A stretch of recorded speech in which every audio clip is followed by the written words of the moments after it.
They were seeking alternative methods. Alternative methods. Really? What alternative methods do they have in their head? I'd like to know. In a Facebook Live video that was posted on Sunday, the mother addressed all these critics on social media. That's like being in a shark pool. She was crazy to do that in the first place. And media outlets for not covering the whole story, she said, and that Noah was discharged from Johns Hopkins All Children's Hospital in St. Petersburg after spending 10 days there, during which he received chemotherapy. 10 days is not a long time for this kind of issue. Child can end up spending weeks there, months. The mother said doctors allowed the family to leave after test results showed no signs of cancer cells.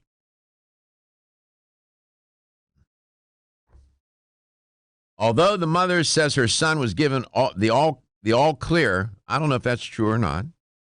She and McAdams, the father, wanted to seek a second opinion. Something the mother said staff at Johns Hopkins was not happy about. Okay. The mother said, quote, "They called us about 1,000 times. We left and we went up to Kentucky. We just wanted a time to get our second opinion. You took the boy out of treatment, ma'am. He was in the middle. Johns Hopkins, from what I can tell from the story, didn't stop the treatment. You did. They gave him 2 treatments and they said, oh, your son's all clear. You can go home now. That's not how it works." I got 2 questions. Yes. Difference between chemo and radiation. Yeah. And what does leukemia affect? Okay. I'll answer those. I'll wait on the other side of this sec. Good questions. He was doing chemo. He was not doing radiation. Before the couple could see the doctor in Kentucky, authorities in Kentucky located the parents and transferred Noah back to Florida. Of course, they took the boy. They took the boy under the care of Child Protective Services. The mother said, quote, "Our kid should not be away from us, and we are not neglecting our kid. The media made it look like we were neglected criminals, neglectful criminals." Couple's attorney said instead of chemo, they want to treat Noah, here it is, with medical cannabis, CBD oils, a strict diet, and vitamins. I didn't make that up. I don't even know what to say to that. I have more. There's more. So that's the alternative. CBD oil, medical cannabis, a strict diet, whatever the hell that means, and vitamins. Really? What, gummy bears? Is that what you're going to do?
Welcome back. Welcome to Let's Talk Nutrition. Reporting on a story originated here out of Tampa, Florida. A couple have a little boy, name is Noah, was diagnosed with leukemia. He's 3 years old. He's cute as could be. And he was being treated at All Children's Hospital here in St. Petersburg, Florida, Johns Hopkins. Wonderful facility. The facility is amazing. My son was a preemie, and that's where they airlifted him to, was down there. It's a wonderful hospital, a great reputation. I have a friend whose 5-year-old daughter was in there recently, very recently, for weeks. He's home now, leukemia. And so this boy is being treated there. He gets 2 treatments, two chemo treatments. Parents claim that the doctor said he's clear. He's all cured. Really? So the parents decide, well, we're done here. They take the boy and they leave. They end up fleeing to Kentucky. The authorities here decide they go after him. And they find them in a hotel in Kentucky, and they seize the boy, and they bring him back to Florida because they said that the parents are putting the boy in danger. And so this has made national news now. And in fact, it's made international news. I found it trending on Daily Mail, which is a UK website, paper, if you will. I mean, and the parents now claim that they went to Kentucky to get a second opinion. And they want to treat the boy alternatively, and I'm not making this up, with CBD oil, a strict diet, and vitamins.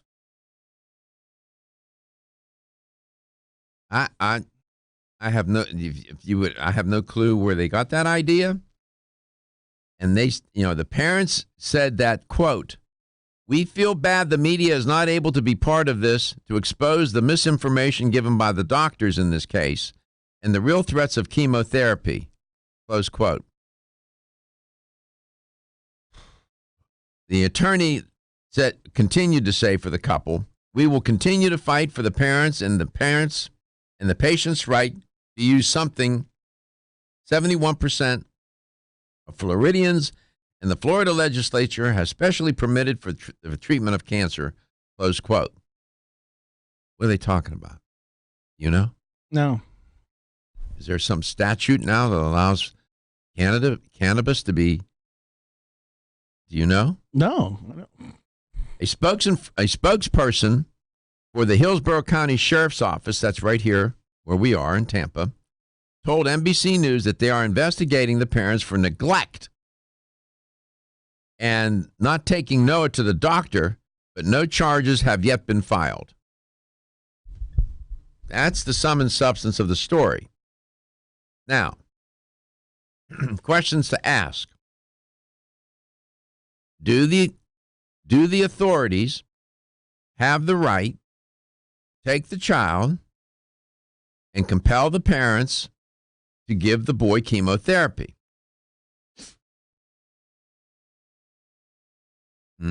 What do you think about that?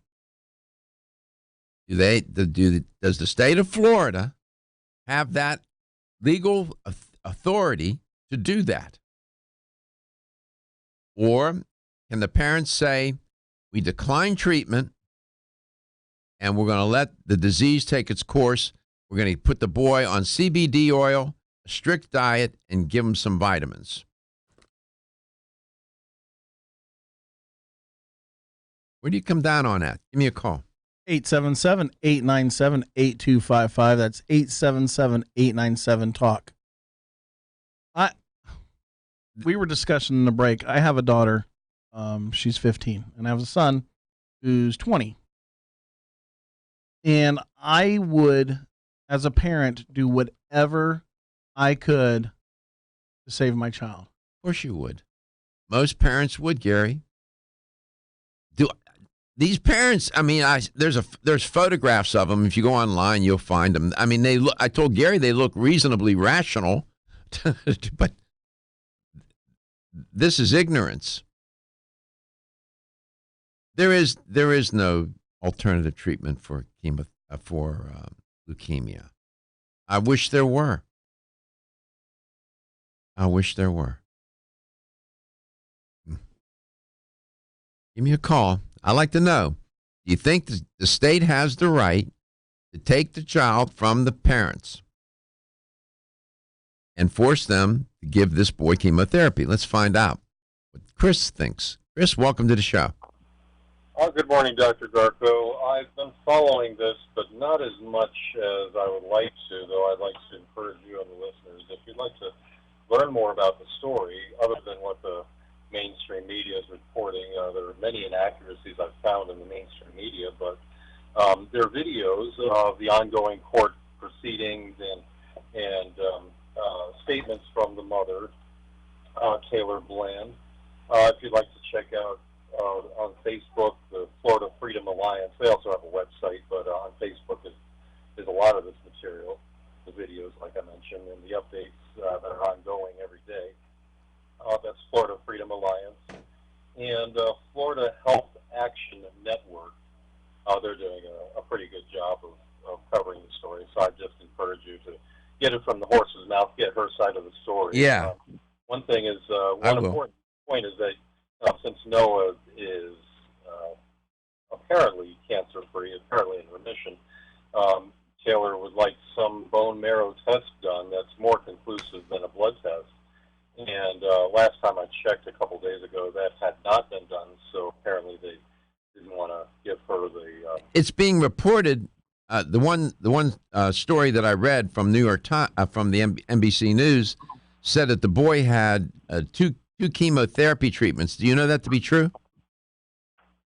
I believe that's true. Like I said, I wish I could investigate it more at this point. I don't have much time, but I just learned about this case this past Friday.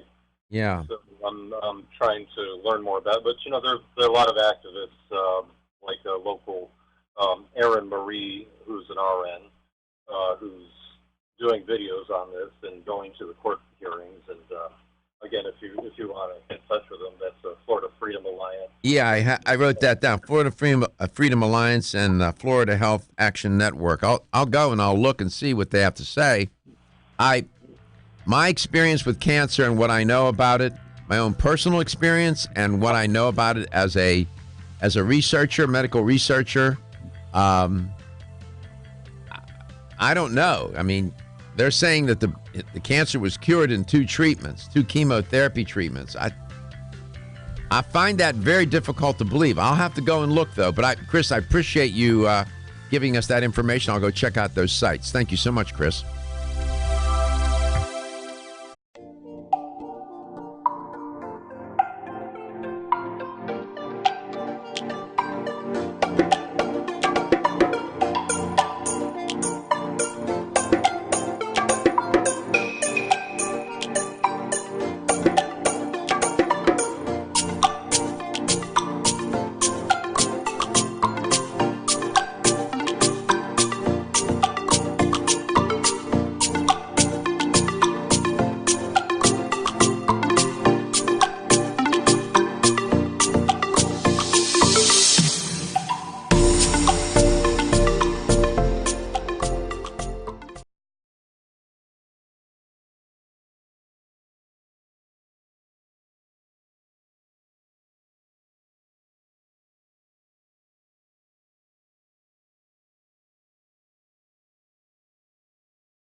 originated here out of the Tampa Bay area and now has made national and even international news.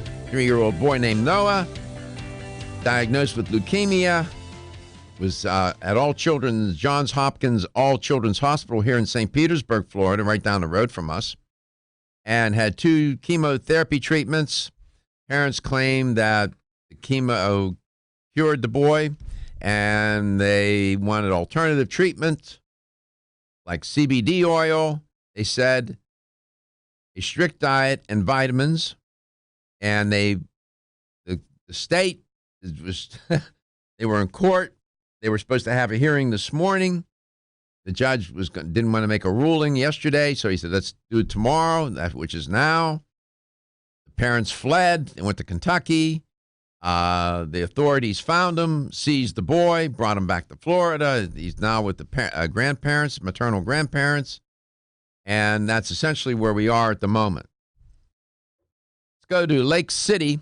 Aston, welcome to the show. It's great to have you on. Hi, can you hear me okay? Hear you just fine, nice and clear. Awesome. Good.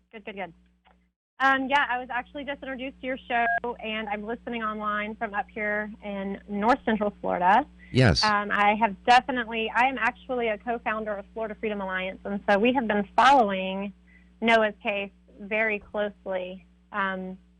We actually have just lots and lots of people who know his family personally who have spoken out on their behalf. Yeah.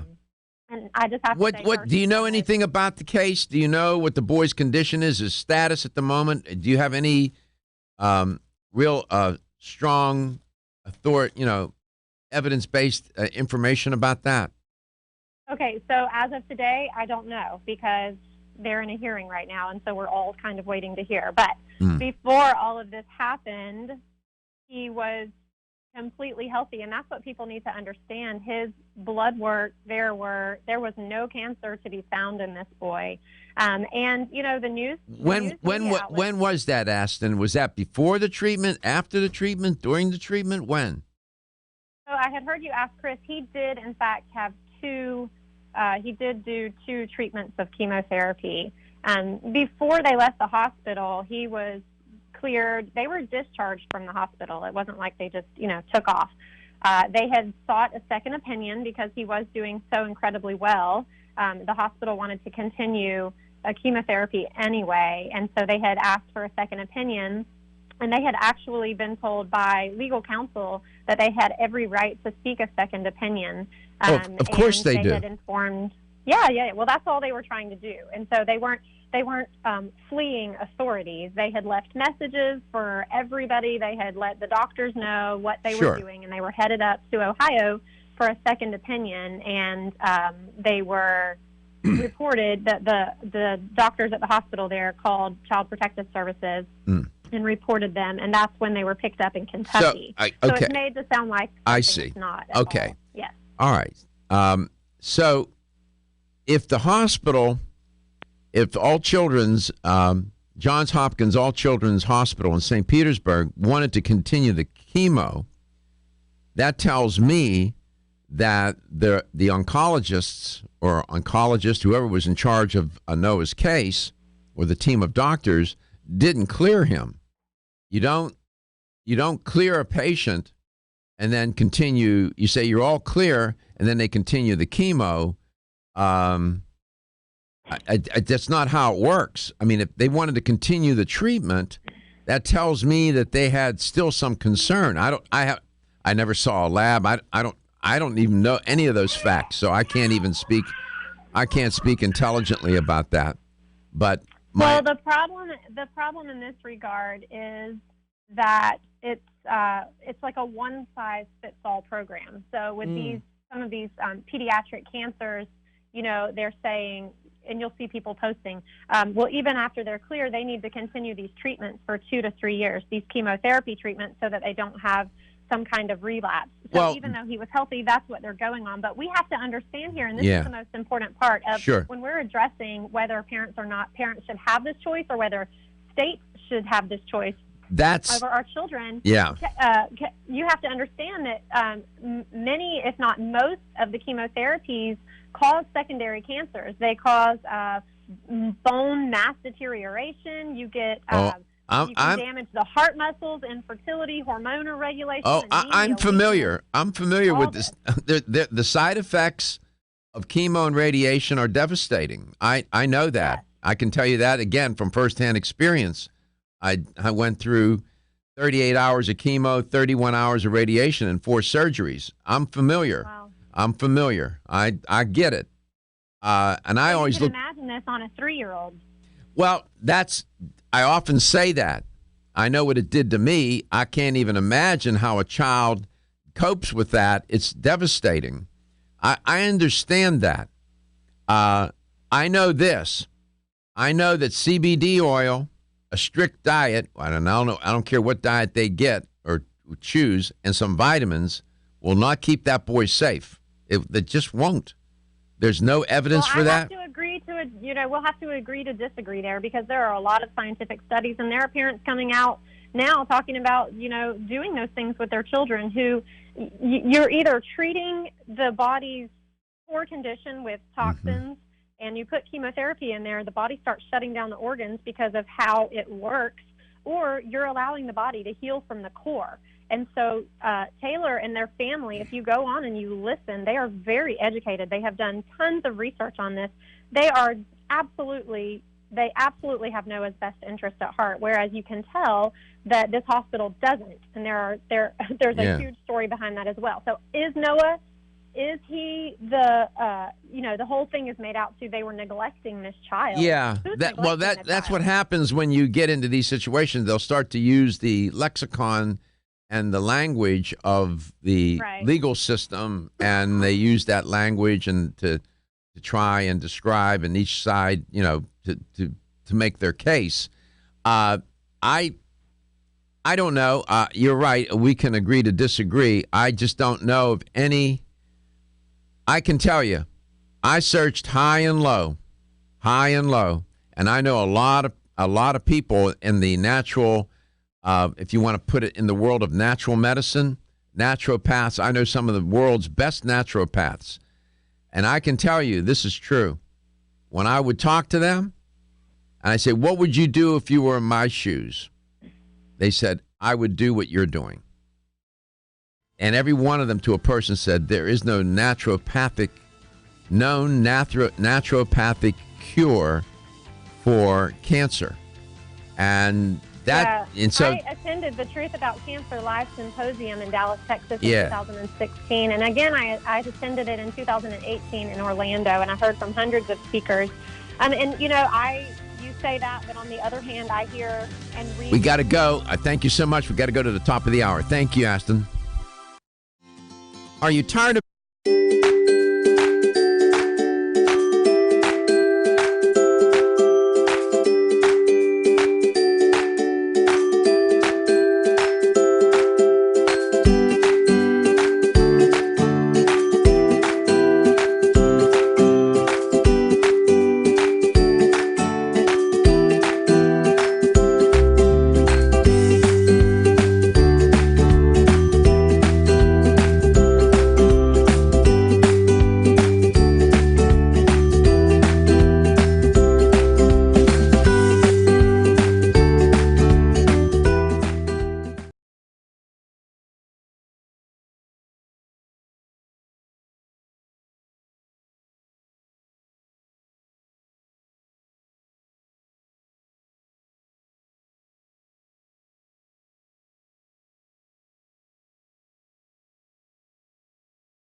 Welcome to Let's Talk Nutrition. Thanks for stopping by today. Glad you could. Glad to be here with you as always.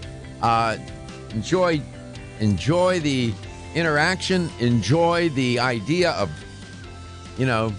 getting ourselves educated, not just informed, but, educated and in a real sense, and trying to figure out what is the best possible way or ways we can take better care of our health, our wellness, and our well-being so that we can take charge of our health and live a long life with quality of life. So many people, we are able to keep them alive a long time these days, but the quality of life is not so good. Medical science it's a paradox. When you visit nursing homes and you see what goes on and you see the suffering, it's heartbreaking. But again, you have to be optimistic and you have to look for ways. There's always, you just can't give up and you have to keep trying. I know many of you are in great health. There are quite a few that are having major and significant health challenges. I know that too. And a lot in the middle, and that's the nature of our life cycle. But we can't assume that maladies only set in at old age. We have these things that happen to us at a very young age. Cancer being one of them. I've been reporting on a story originated here out of the Tampa Bay area. A young boy named Noah, 3 years old, diagnosed with leukemia. His parents are, according to reports, have declined further chemotherapy. The boy was treated at All Children's Hospital, Johns Hopkins All Children's Hospital in St. Petersburg, Florida. And he had, as I understand it, according to reports, I don't have his file. He was given 2 chemotherapy treatments. The claim is he was discharged from the hospital and declared cured or clear. My understanding is also that the hospital wanted to continue treatment. The parents decided that they wanted to get a second opinion about that, decided they were going to travel to Ohio. At some point, they didn't show up for a treatment for the boy. I believe it was on April 22nd, thereabouts. And the authorities got wind of it. I guess the hospital notified the authorities. They declared that the boy was, being neglected. And so now you have the legal system involved. It gets very complicated.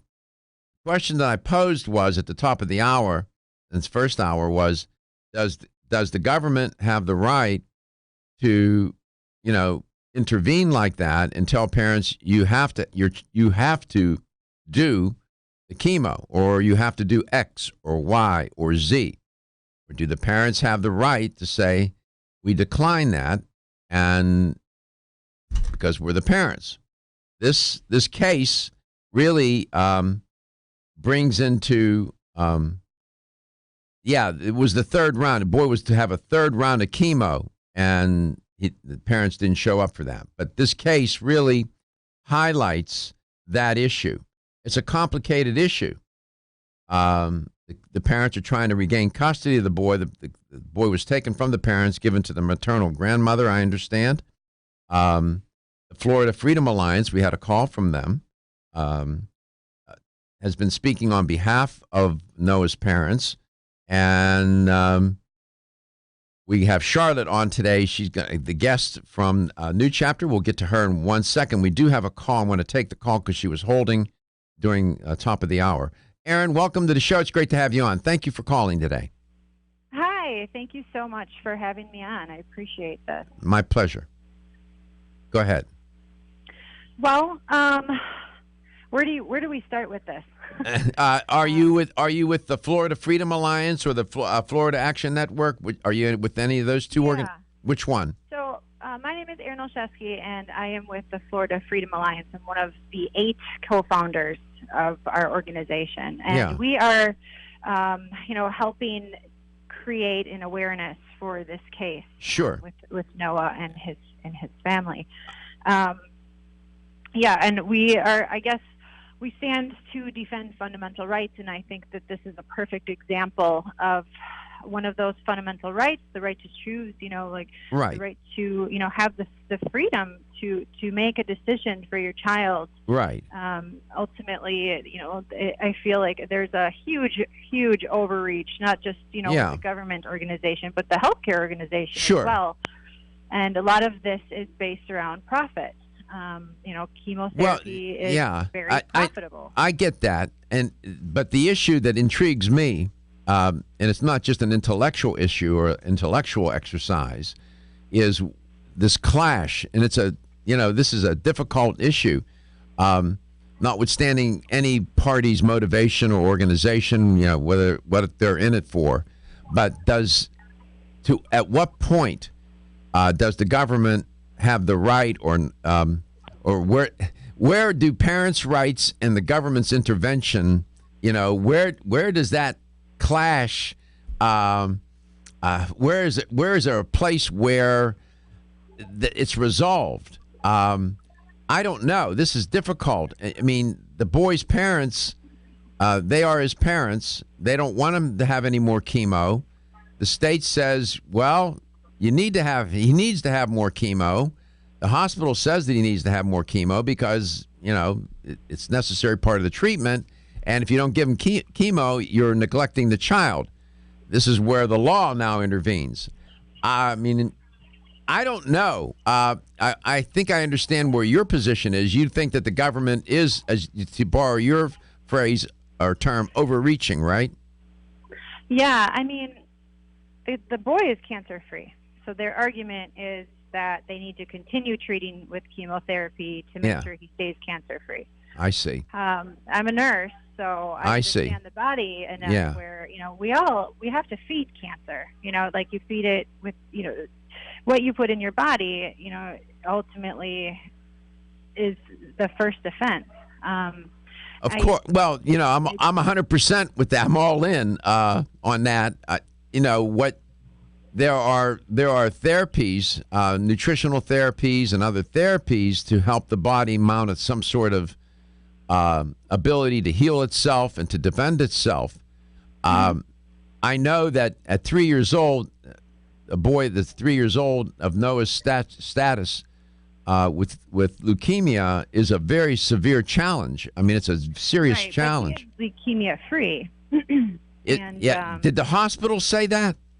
Yeah, no. There's been now 2 blood tests. One was confirmed prior to them requesting a second opinion. That's the main reason they requested it is because his blood work did come back that he was in remission, and there was no more, leukemia showing up on these. They just recently did one under the state, and that also said the same thing. The mom is requesting a bone marrow biopsy because they want. Did they do a bone?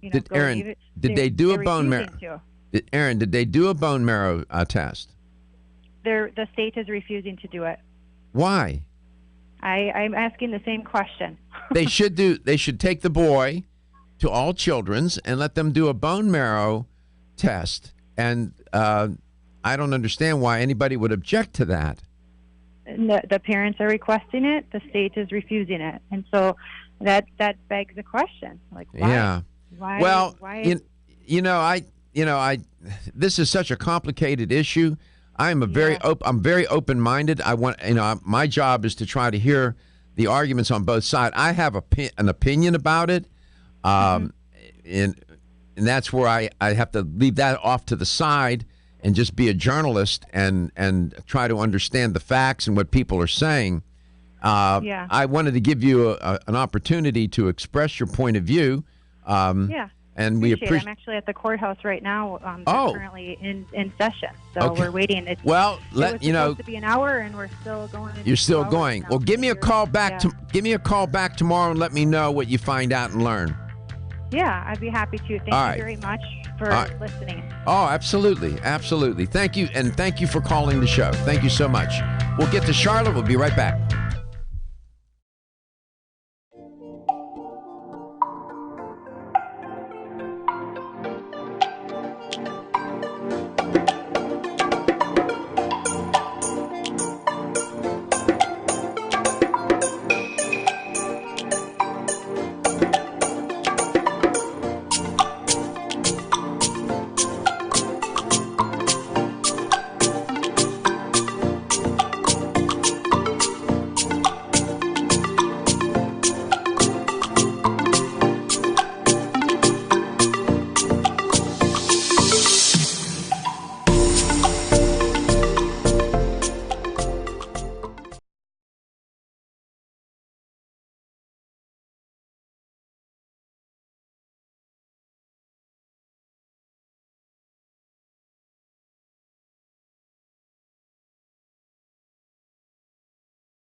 Welcome back. Welcome to Let's Talk Nutrition. Charlotte Trask is our guest today. Always enjoy having Charlotte on. I told you about her at the top of the first hour. And she's an educator for New Chapter up there in Brattleboro. Pretty nice up there now. It's not snowing. Charlotte, welcome back to Let's Talk Nutrition. Long time no see. It's great to have you on. Thanks so much. How are you? I'm great. How can you be bad when the weather's this good? No snow today? No snow today. I'm feeling positively Floridian up here. Yeah, well, it's hot here, let me tell you. So, what have you been up to? Any breaking news from New Chapter? What's going on? What do you want to talk about? Yeah, I mean, New Chapter is always up to something new. That's why we're such a great innovation company. We just innovated with a couple of new probiotics, so we're very excited about that. Oh. And, just keeping busy, educating people on the benefits of advocating for their own health. What are the, can you talk about these new probiotics? Are they out or are they still in development? What? Oh, they're out. Okay, what are they? what new probiotics? There are a gazillion products out there. You know what? 5-10 years ago, you, me, and maybe a few others were talking about probiotics. Now it's on mainstream media and commercials. Yeah. Absolutely, yeah, and you have to thank Jamie Lee Curtis and her fabulous commercial work for that, educating people on God bless her. With yogurt. When you think about that in retrospect, I mean, it almost looks ancient, doesn't it? Well, it does. And the funny thing is that, people are really excited. They're like, oh, okay, we're going to, introduce probiotics in, and we're going to start eating yogurt every day. And that sounds like such a great idea, right? But, the average American really loves flavored yogurt rather than plain yogurt. And most flavored yogurts have about 25 grams of sugar in them, and that's more than the average candy bar, which clocks in at 22. And it actually reaches your entire sugar recommendation for the entire day, which is also 25 grams. So you got to say to yourself, is yogurt the best way? I mean, I love yogurt, but I like plain yogurt. And so, again, when you're going for those flavored ones, you might be packing a sugar punch. So watch out for that. That's interesting the way you frame it. People want to commit nutritional sin, but they want to do it in a way whereby, yogurt with jelly at the bottom of it. This is sort of like robbing a bank with good intention. It's delicious. I mean, we're not saying that it's not really tasty, but it's a dessert. It is a dessert. I mean, it's yogurt, and some people are just eating the yogurt as an excuse to get to the jelly. As I said, you're still, I don't want to say eating that sweet, whatever they put at the bottom of it is a major nutritional sin, but it's concerning. And again, as I said, I'm robbing the bank, but I got good intentions. I really, I'm eating that stuff at the bottom, but I got good intentions. I'm eating the yogurt too. No, it doesn't work like that, does it?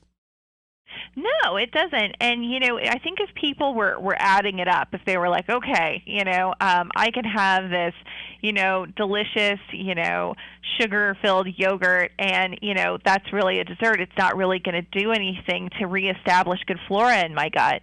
They may not make that choice. And, again, it's all about education. It's all about telling people what's in things and helping them to make good choices and helping them to find something that's going to make a benefit for their overall gut health. By the way, all that good stuff, in quotes, that the person is eating with that yogurt, there's sort of a paradox here.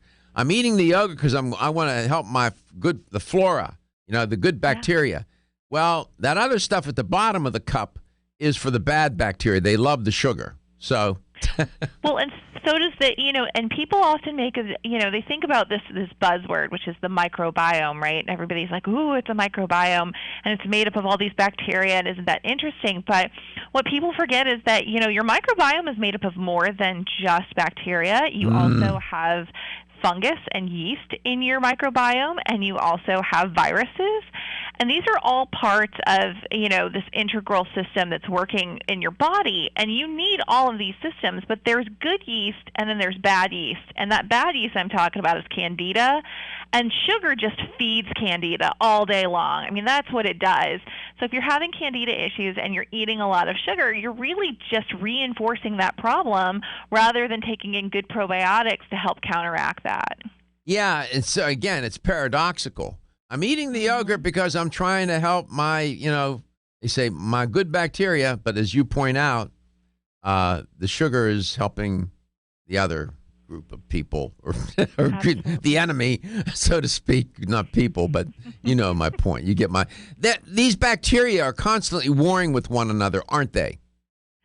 Well, yeah, and the funny thing is that, when you're looking at bacteria, I think a lot of people get caught up in, these, we go to the, health food store and we're looking at these probiotics and you get these long laundry lists of probiotics on the side of it.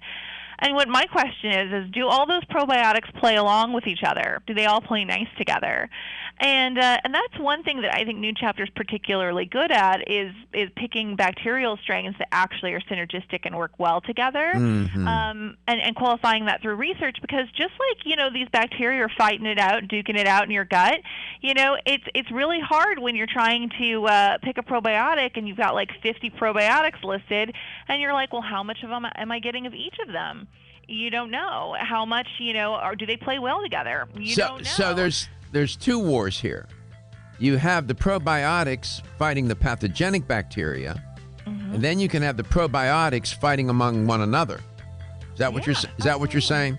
Yeah, it's like good kids going to a good school in the play yard, but they're fighting with one another. We don't want that. Yeah. We don't want that. No. We'll come back. We'll talk more with Charlotte. Don't be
Back, welcome to Let's Talk Nutrition. Charlotte Trask is my guest today. You heard her allude to the microbiome. New Chapter has just come out with a couple of new probiotics, but just as part of the education agenda around here, your microbiome is the genetic material of all the microbes that live on and inside your human body. That would include bacteria, fungi, protozoa, and viruses. And the number of genes that constitute all the microbes in one person's microbiome is 200 times the number of genes in the human genome. And your biome can weigh as much as 5 pounds. That's amazing. Charlotte, welcome back. So what are the name of these two new products, probiotic products? So we have Probiotic Mood and Probiotic Women's Health, and next week we will unveil Probiotic Weight Management.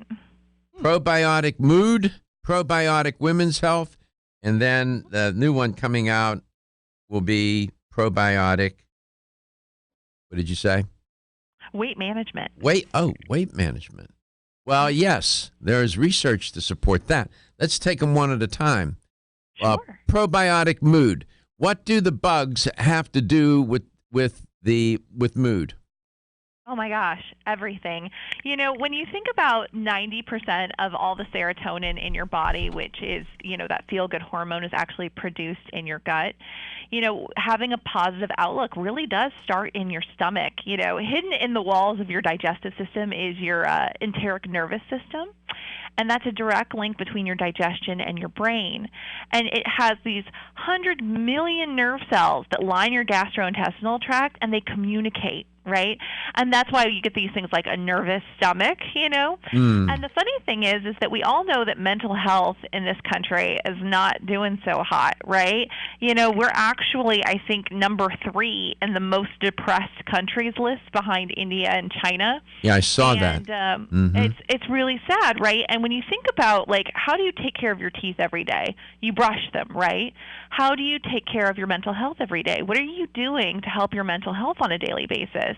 And that's where we thought, introducing a probiotic that can help support your gut and support those positive feelings would be a great contribution. Yeah, I reported on that study. I think that was a Harris poll, if I recall. It was just a week or so ago, where they rated and ranked. It was like I want to call it a happiness survey. We didn't rank and rate so well in that survey, did we? As a country, no, we sure didn't. We don't treat. What's your take on our approach to mental health in this country? In a word. In a word, I don't know if I have a word for it, except to say that when we go to doctors, sometimes we get 7 minutes with them, and we feel we have to talk about the most crucial thing that's happening right now. Mm-hmm. And mental health often doesn't get touched on very often. Mm-hmm. So I think again, it's an awareness. It's advocating for people to be open and honest, and not looking down on people, when sharing that they have something like depression, it's almost a stigma in our society. Sure. And I think we need to start accepting that this is a way of life, that we all are going to have times of depression, and we all need to be supportive during those times. Stigma is the appropriate term. So this particular probiotic product, Probiotic Mood by New Chapter, what's the mechanism here? Does it boost serotonin? What goes on here? Well, the cool part is what we've put together is we've put together a strain-specific, DNA-verified, clinically studied strain that helps to, have significant improvement in mood with a reduction in depressive feelings, anger, and fatigue. And that was shown in a clinical study. So we're really excited to have those exact same strains featured in our probiotic. And we're very excited because, when you're looking at probiotics, you really want to make sure that you're getting strain-specific. And how, people can look for that is that you'll see, your Lactobacillus rhamnosus, but afterwards you're going to see some initials like HN001. And that's telling you that it's strain specific, so that you're going to get the same benefits that you were seeing in that clinical study, which is what we want to deliver. So there's a trial then to talk about the safety and efficacy of this particular product. Oh, yes, absolutely. You know, we really try to qualify our products through science. We try to really make sure that what we're able to deliver is exactly what, you know, was delivered during that clinical study. And so we wanted to deliver that here. And then we were like, you know what, we're an herbal company. We're all about herbs. We're going to put an uplifting mood blend with it. You know, throw in some organic passion flower, some organic lemon balm, organic chamomile, organic lavender. And together, those are really going to help, you know, our customers feel that new chapter difference when taking this mood support probiotic. Mm-hmm. You can find it sold in fine health stores throughout the United States. On the box, it says mood support, probiotic, balanced well-being, and mood. This is good. And then now you have another probiotic that you mentioned, and that is Women's Health? Yeah, our Women's Daily Balance. Yeah, that's amazing. Talk about that. Well, you know what? I think that we're kind of, as ladies, losing the bacterial battle a little bit. 50 to 60% of women are going to develop urinary tract infections in their lifetime. And those are really painful. I don't know if you've experienced them, but recent studies have shown that, you know, we've often turned to cranberry juice, and cranberry juice is really ineffective at preventing a UTI from happening. And that's what we're really trying to talk about is not, you know, when you have a UTI and not having that bacteria adhere to your walls. Cranberry juice is great for that, but you also get a healthy dose of sugar with it, unfortunately. But it's not really great for prevention. What really is some of these clinical trials that have been showing that, you know, we have these great probiotics that are able to colonize in areas that make the difference, which could subsequently help prevent UTIs, which is really amazing. Yeah, the product is designed to support vaginal and urinary tract health with these probiotics in clinically studied amounts, correct?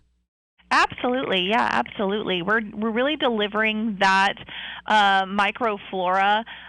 We're delivering the probiotics to your microflora where you need it, and it's shown to colonize in the vagina where you need it. And a lot of oral probiotics don't do that, and so we're really excited to deliver ones that do.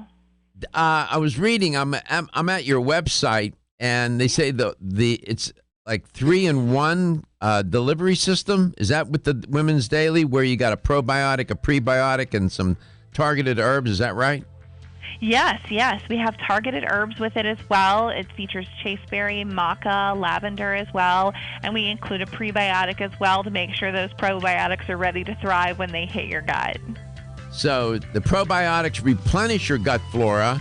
The prebiotics fuel as food for the probiotics, and Charlotte just told you about the targeted herbs. We'll be back.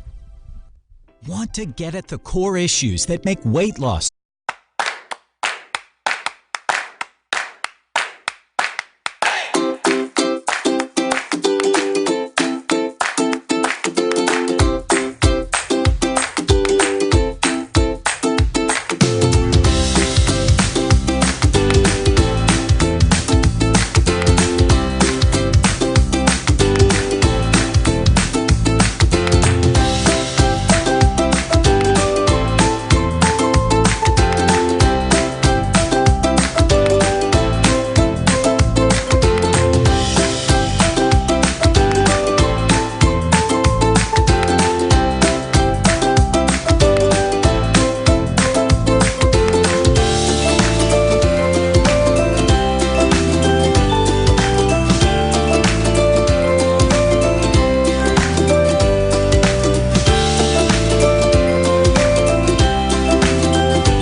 And here's the LTN health question of the day.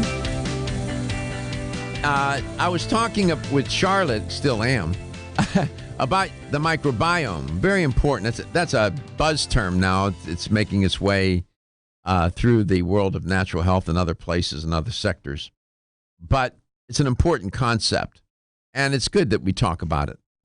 It's something that has entered the lexicon, and it's a concept that it's meritorious. And as I was telling you, your microbiome is constituted of genetic material of all these microbes, bacteria, fungi, protozoa, viruses, right? The microbiome lives on and inside of your body. It's not just in the gut. Here's the question. I gave the answer. When you take on, for the average person, how much does the microbiome weigh in pounds? When you put together the bacteria, the fungi, the protozoa, and the viruses in and on your body, how much does it weigh? 3 pounds, 5 pounds, or 7 pounds? 3, 5, or 7 pounds. How much does it weigh on average? With the right answer, you'll win a $25 supplement gift card. Then you go to your favorite health store and get New Chapters Probiotic Mood, New Chapters Women's Daily Balance, at least those two, and then one for weight management as well. We'll talk about that in a second. So here's the number to call. 877-897-8255. That's 877-897-TALK. Charlotte, welcome back. This third, it's not out yet, right? It'll be out next week, you said? Next week. We're really excited, yes. What's it called? It's called Weight Management, and it's our probiotic for healthy weight management.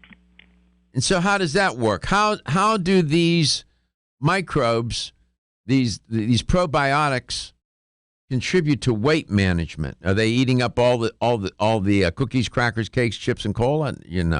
Gosh, I wish. Wouldn't that be cool? Wouldn't that be great? So cool. Yes, yeah. I think that's called a tapeworm. You're right. People have those, by the way, but go ahead. They're not a good thing. Sorry, I wasn't trying to make them sound glamorous or anything. I don't want to be responsible for the new diet craze. 39.8% of us are classified as obese. 160 million adults are overweight or obese. A lot of us are looking for answers, right? And one of the things that has often been found in research is that overweight and obese humans have low bacterial diversity. And this low bacterial diversity may be contributing to how they handle things like fat and blood sugar and, even the way that their body supports inflammation through the body. And the funny thing is that we hear this term a lot, and I hate this term, but it's really funny, and it's called a cheat day. Have you heard of a cheat day? I've done my rants on cheat days. I'm not a fan, but go ahead. So when you switch from a low-fat, plant-rich diet to a high-fat, high-sugar Western diet, how long do you think it takes for your microbiome to switch? Overnight. To shift? Overnight. One day. You can undo all the good work you've done in one day. And it really puts people, it's hard, right? Because it's hard to be good all the time. And it can be so heartbreaking when you've been so good.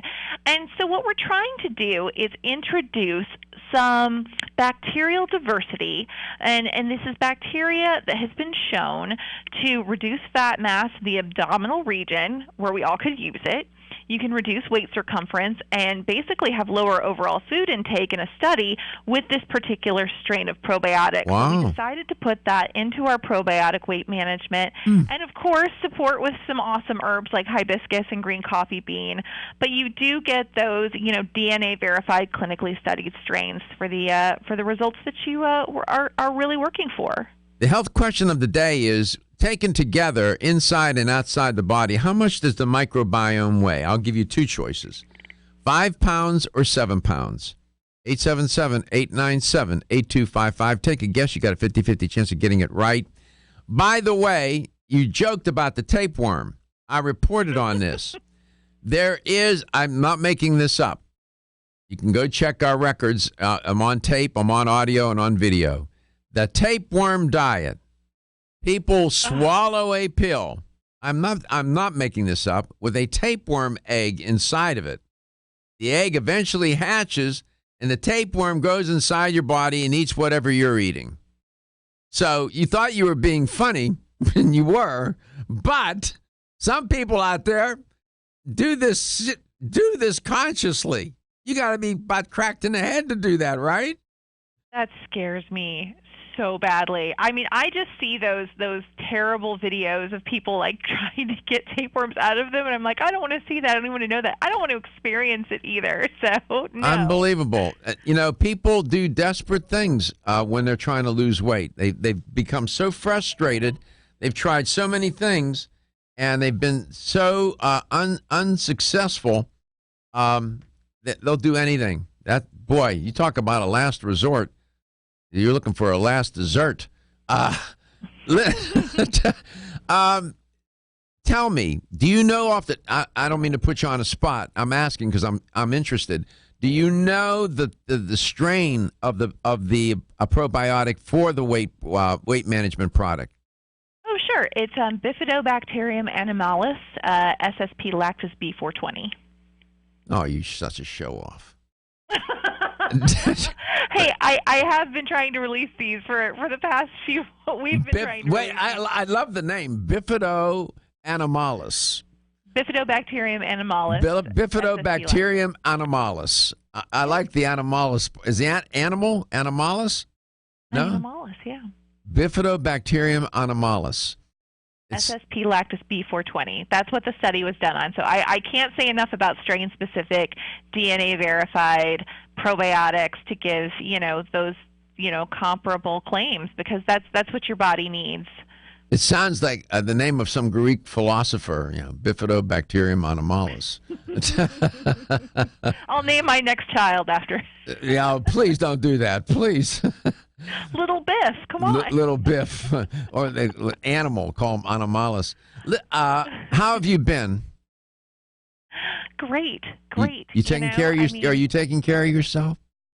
I just finished a 30-day vegan low-carb cleanse, so I'm feeling pretty good, and I'm asking myself if I love cheese, I love dairy so much, and I'm just asking myself if I need to go back on it. But yeah, I'm doing great. All right, hang in there. New Chapter. Go to newchapter.com. I love you. Your health is your wealth, and your health is the wealth of those that care about and love you. Everyone's raving about the newest botanical superstar hitting the store shelves nationwide.